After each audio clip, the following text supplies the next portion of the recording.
everyone, welcome back to my channel. In this video we will see how to prepare soil data. So it is another important input to the SWOT model. Here we have FAO soil map of the world website. In this we have the data available in the form of shapefile as well as raster. So once you click on this link you can download.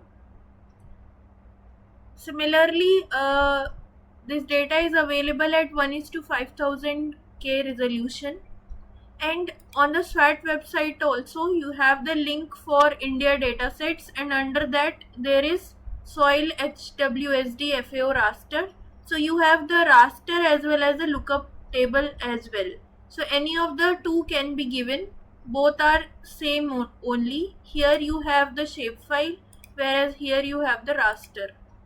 So once you download that soil HWSD folder, you will get two files. This is the global_soil, this is the lookup table, and in this lookup table you have soils like this. So these are the names, and these names should be there in the SWOT database. So with QSWOT it is already there, but in case you do not have, then you have to update it in the database.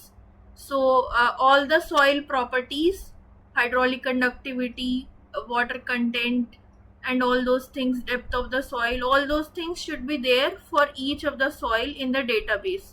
Otherwise it will throw an error that this particular soil or this soil is not found in the database. So when you upload, make sure that in database you have user soil corresponding to these soil classes. If not, update it. And if you download that shapefile, then it will be like this. It was for world, but I have clipped it with India boundary, so you can see the attribute table. These are the same FAO soils.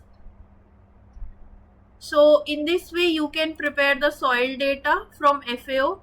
There are other options as well, for example ISRIC soil data or else NBSS soil data, but FAO soil data is readily used and it is easily available. So thank you.